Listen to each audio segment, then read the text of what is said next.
Hello everyone, चलिए आज हम लोग सेट 3 को सॉल्व करेंगे। जैसा आपको पता होगा कि मैं क्लास 8 के जो फर्स्ट टर्म के एग्ज़ाम होने वाले हैं उसके ऑब्जेक्टिव टाइप के क्वेश्चन जो आएंगे उसका मैं प्रैक्टिस करा रहा हूँ। और ये साइंस सब्जेक्ट है, ठीक है।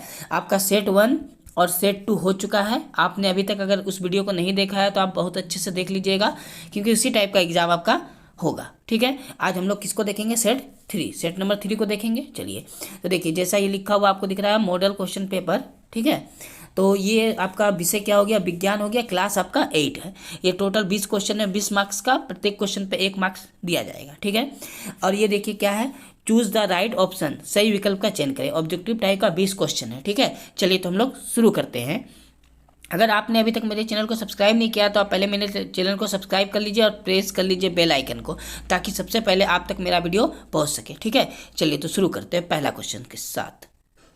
देखिए पहला क्वेश्चन में लिखा है, क्वेश्चन नंबर 1 में, जीव की सूक्ष्मतम मूलभूत संरचनात्मक इकाई है। ऑप्शन ए में लिखा है अंग, ऑप्शन बी में लिखा है कोशिका, ऑप्शन सी में लिखा है उत्तक और ऑप्शन डी में लिखा है शरीर। तो आपको बताना है कि मूलभूत संरचनात्मक इकाई इन चारों में से किसे कहा जाता है। तो इसका आंसर हो जाएगा ऑप्शन बी, कोशिका को कहा जाता है। किसे कहा जाता है? कोशिका को। तो क्वेश्चन नंबर 1 का आंसर हो जाएगा ऑप्शन बी। क्वेश्चन नंबर 2 में लिखा है, धातुओं का वह गुण जिसके कारण उन्हें पीट कर सीट में परिवर्तित किया जाता है कहलाता है। तो सीट में परिवर्तित किया जा सकता है, उसे क्या कहते हैं? चमक कहते हैं, कठोरता कहते हैं, या आघात वर्धनीयता कहते हैं, या तन्यता कहते हैं, ठीक है। तो इसका सही आंसर क्या होगा? तो इसका सही आंसर हो जाएगा आघात वर्धनीयता, यानी ऑप्शन सी। क्या हो जाएगा? ऑप्शन सी हो जाएगा क्वेश्चन नंबर 2 का सही आंसर। चलिए क्वेश्चन नंबर हम लोग अब 3 को देखेंगे। देखिए क्वेश्चन नंबर 3 में लिखा हुआ है, डेंगू परजीवी का वाहक है। घरेलू मक्खी, मादा एडिज मच्छर, मादा एनोफिलीज मच्छर, या ऑप्शन डी में लिखा है कॉकरोच, ठीक है। तो इसका आंसर क्या हो जाएगा? मादा एडिज मच्छर, यानी ऑप्शन बी इसका सही आंसर हो जाएगा। तो हम लोग का क्वेश्चन नंबर 3 का आंसर क्या हो गया? ऑप्शन बी हो गया, मादा एडिज मच्छर। आपको अच्छा से इसको याद करना है, ये बहुत ही इंपॉर्टेंट है डेंगू वाला, ठीक है। चलिए क्वेश्चन नंबर 4 को देखते हैं, जिसमें लिखा है, दूध को दही में परिवर्तित करने वाला सूक्ष्म जीव है। तो आपको बताना है कि दूध से जब दही बनता है तो कौन सा सूक्ष्म जीव उसमें काम करता है दूध से दही बनाने में, ठीक है। तो ऑप्शन ए में लिखा है बेसिलस एंथ्रेसिस, ऑप्शन बी में लिखा हुआ है राइजोबियम, ऑप्शन सी में लिखा है लैक्टोबैसिलस और ऑप्शन डी में लिखा है माइकोबैक्टीरियम ट्यूबरक्लोसिस, है ना। तो इसका सही आंसर क्या हो जाएगा? इसका सही आंसर हो जाएगा ऑप्शन सी, लैक्टोबैसिलस, ठीक है। बहुत अच्छा से आपको याद कर लेना है। क्वेश्चन नंबर 4 का आंसर हो जाएगा ऑप्शन सी, लैक्टोबैसिलस। चलिए क्वेश्चन नंबर हम लोग अब 5 को देखते हैं। क्वेश्चन नंबर 5 में लिखा है, निम्नलिखित में से कौन सा पदार्थ विद्युत का हीन चालक है, ठीक है। तो आसुत जल, नींबू पानी, सिरका या साबुन पानी। तो हीन चालक होता है आसुत जल, जिसे डिस्टिल्ड वाटर भी कहा जाता है इंग्लिश में, ठीक है। चलिए तो क्वेश्चन नंबर 5 का आंसर हो गया ऑप्शन ए, आसुत जल। क्वेश्चन नंबर 6, इसमें लिखा है, स्त्रियों में होने वाले मासिक स्राव की समय अवधि क्या है। तो स्त्रियों में होने वाली जो मासिक स्राव है उसकी समय अवधि कितनी होती है? 14 दिन, 22 दिन, 28 दिन या 40 दिन। तो इसका सही आंसर क्या होगा? इसका सही आंसर हो जाएगा 28 दिन। कितना दिन? 28 दिन, यानी ऑप्शन सी। चलिए क्वेश्चन नंबर 7 को देखते हैं। हाँ, तो क्वेश्चन नंबर 7 में क्या लिखा है? क्वेश्चन नंबर 7 में लिखा है, बल का मात्रक। तो आपको याद रखना है, बल का मात्रक न्यूटन होता है, यानी ऑप्शन ए इसका सही आंसर हो जाएगा, न्यूटन। क्वेश्चन नंबर 8, जिसमें लिखा है, विद्युत उपकरणों में लगी आग बुझाने के लिए सबसे अच्छा अग्निशामक क्या होगा? पानी होगा, या पेट्रोल, या कार्बन डाइऑक्साइड, या तेल, ठीक है। तो सबसे अच्छा अग्निशामक हो जाएगा कार्बन डाइऑक्साइड, ऑप्शन सी इसका सही आंसर हो जाएगा। चलिए क्वेश्चन नंबर 9 को देखते हैं हम लोग। और क्वेश्चन नंबर 9 में जैसा आप देख रहे लिखा हुआ है, जो जंतु अपने जैसे शिशु को जन्म देते हैं वे क्या कहलाते हैं। तो आपको अच्छा से याद रखना है कि जो जंतु अपने जैसे ही शिशु को जन्म देते हैं उसे हम लोग जरायुज कहते हैं, यानी ऑप्शन डी इसका सही आंसर हो जाएगा क्वेश्चन नंबर 9 का, ठीक है। देखिए क्वेश्चन नंबर 10 में लिखा है, किसी पृष्ठ पर पड़ने वाले प्रकाश किरण को कहते हैं। किसी पृष्ठ पर पड़ने वाले प्रकाश किरण को हम लोग क्या कहते हैं?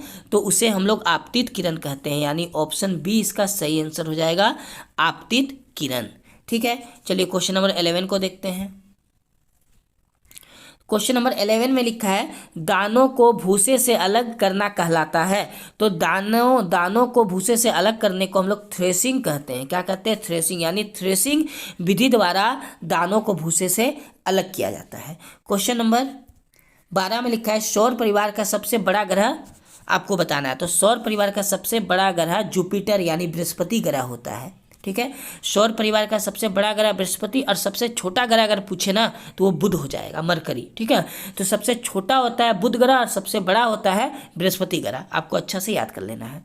चलिए क्वेश्चन नंबर हम लोग 13 को देखते हैं। क्वेश्चन नंबर 13 में लिखा है निम्नलिखित में से कौन सौर परिवार का सदस्य नहीं है। तो सौर परिवार का सदस्य क्षुद्र ग्रह होगा, उपग्रह होगा, धूमकेतु होगा। तो कौन सा नहीं होगा? तो आपका तारामंडल नहीं है। इसका मतलब हम लोग का आंसर पूछा कौन सा नहीं है, तो तारामंडल। ऑप्शन सी इसका सही आंसर हो जाएगा। क्वेश्चन नंबर 14 में लिखा है तेलीय सतह से घर्षण घटता है, घर्षण बिल्कुल नहीं होता है। ऑप्शन डी, अच्छा ऑप्शन बी यहाँ लिखा हुआ है घर्षण बढ़ता है। ऑप्शन डी में लिखा है घर्षण का प्रभाव नहीं पड़ता है ना। तो क्या हो जाएगा? इसका सही आंसर हो जाएगा वो घर्षण घटता है, यानी ऑप्शन ए इसका सही आंसर हो जाएगा क्वेश्चन नंबर 14 का। ठीक है, देखिए क्वेश्चन नंबर 15 को हम लोग देखते हैं। क्वेश्चन नंबर 15 में लिखा हुआ है मजबूत रेशे जिनका उपयोग पैराशूट तथा चट्टान पर चढ़ने हेतु रस्सी बनाने में किया जाता है वो किसकी बनी होती है? रेयान की या नायलॉन की या पॉलिस्टर की या एक्रिलिक की? तो ये बनी होती है नायलॉन की, यानी ऑप्शन बी इसका सही आंसर हो जाएगा नायलॉन। ठीक है, देखिए क्वेश्चन नंबर 16 में लिखा है जो ध्वनि सुनने में अप्रिय लगती है उसे क्या कहते हैं? अप्रिय माने कर्कश टाइप का लगता है, जो अच्छा नहीं लगता है ना, उसे क्या कहते हैं? उसे सुरीली ध्वनि कहते हैं, या संगीत कहते हैं, या शोर कहते हैं, या प्रिय ध्वनि कहते हैं? तो हम लोग इसे क्या कहते हैं? शोर कहते हैं, जिसे हम लोग इंग्लिश में नॉइस कहा जाता है। क्या कहा जाता है? नॉइस। क्लियर है यहाँ तक? चलिए क्वेश्चन नंबर 17 को देखते हैं। देखिए क्वेश्चन नंबर 17 में लिखा हुआ है तड़ित, जिसे बिजली गिरना भी कहते हैं, से सुरक्षा के लिए क्या करना चाहिए? ऑप्शन ए में लिखा है ऊंचे वृक्ष के नीचे शरण लेना चाहिए। ऑप्शन बी में लिखा है जमीन पर लेट जाना, या ऑप्शन सी में लिखा है ट्रैक्टर के पास छिपना, और ऑप्शन डी में लिखा है खुली जगह में घुटनों के बल सिमट कर सिर को हाथों के बीच रखकर बैठना। तो क्या होगा सही आंसर? सही आंसर हो जाएगा ऑप्शन डी। सही आंसर क्या हो जाएगा? ऑप्शन डी हो जाएगा। ठीक है, खुली जगहों में घुटनों के बल सिमट कर सिर को हाथों के बीच रखकर बैठना। ठीक है, चलिए क्वेश्चन नंबर हम लोग अब 18 को देखते हैं। देखिए क्वेश्चन नंबर 18 में लिखा है वायुमंडल में सबसे अधिक मात्रा में पाई जाने वाली गैस। तो वायुमंडल में सबसे अधिक मात्रा में नाइट्रोजन गैस पाया जाता है, और कितना पाया जाता है? लगभग 78% पाया जाता है। कौन सा गैस? Nitrogen gas. ठीक है, वायुमंडल में। देखिए क्वेश्चन नंबर 19 जिसमें लिखा हुआ है वनों को समाप्त करने को क्या कहा जाता है? अगर वन धीरे धीरे समाप्त हो तो इसे वनोन्मूलन कहा जाता है, यानी ऑप्शन बी इसका सही आंसर हो जाएगा। क्वेश्चन नंबर 19 का सही आंसर क्या हो जाएगा? ऑप्शन बी, वनोन्मूलन। ठीक है, चलिए क्वेश्चन नंबर 20 को हम लोग देख लेते हैं, जो आखिरी क्वेश्चन होगा। इनमें से कौन सा संसाधन क्षय होने वाला नहीं है? क्षय का मतलब जो समाप्त नहीं होगा। तो देखिए खनिज यानी जो मिनरल है ये समाप्त हो जाएगा, कोयला जीवाश्म ईंधन है समाप्त हो जाएगा, पेट्रोलियम भी जीवाश्म ईंधन है जो कभी न कभी समाप्त हो जाएगा, लेकिन जो एयर है ना यानी वायु ये समाप्त नहीं होगा। तो हम लोग का सही आंसर हो जाएगा ऑप्शन कौन सा? ऑप्शन डी सही आंसर हो जाएगा। ठीक है, तो आप इस पर टिक लगा लीजिए ऑप्शन डी पर। ऑप्शन डी इसका सही आंसर हो जाएगा क्वेश्चन नंबर 20 का। ठीक है, तो हम लोग का टोटल 20 ऑब्जेक्टिव था जो कंप्लीट हो गया। इस प्रकार हम लोग सेट 1, सेट 2, सेट 3 को प्रैक्टिस कर चुके हैं। ठीक है, और भी सेट है, मैं आपको अभी साइंस का ही सेट करवाऊंगा, उसके बाद दूसरे सब्जेक्ट का भी प्रैक्टिस करवाऊंगा, जो आपका फर्स्ट टर्म एग्जाम के लिए बहुत ही ज़रूरी है, बहुत ही ज़रूरी है। ठीक है, चलिए अगर आपने अभी तक मेरे चैनल को सब्सक्राइब नहीं किया तो पहले मेरे चैनल को सब्सक्राइब कर लीजिए और अधिक से अधिक शेयर करिए। ठीक है, चलिए मिलते हैं अगले वीडियो में, तब तक आपका बहुत बहुत धन्यवाद।